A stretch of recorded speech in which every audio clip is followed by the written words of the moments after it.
নির্বাচনের কি জিনিস আসলে আমাদের স্মৃতি থেকে কিছুটা মুছে গেছে। একটা জেনারেশন দেখেন যে নির্বাচন করলে কেমন হয়, এইবারকার মাত্রাটা অত্যন্ত বেশ কিছু চ্যালেঞ্জের সাথে যুক্ত হয়েছে। যেমন মানুষের প্রত্যাশা অনেক বেশি যে আমার ভোটটা আমি দিতে চাই।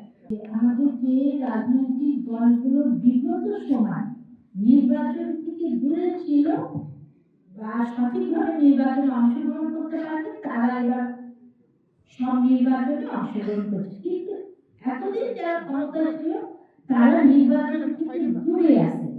এই দূরে থাকাটা ছোট্ট একটা দিক কিন্তু থেকে যাচ্ছে। নির্বাচনী পরিবেশটা যদি আমাদের সেই মাত্রায় সঠিক না থাকে তাহলে কিন্তু অনেকগুলো ঝুঁকি বেড়ে যাবে। যেমন আছে অবৈধ অস্ত্র আছে এবং অবৈধ টাকা আছে, এই দুটো নির্বাচনকে সুনিশ্চিত করার জন্য যথেষ্ট।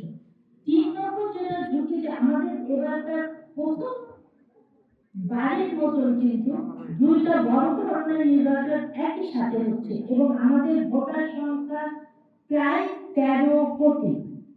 13 কোটি মানে 13 কোটি ভোটার এবং আমাদের ভোট কেন্দ্র প্রায় 43,000 তাহলে বিশাল ভোটার এবং অনেক ভোট কেন্দ্র।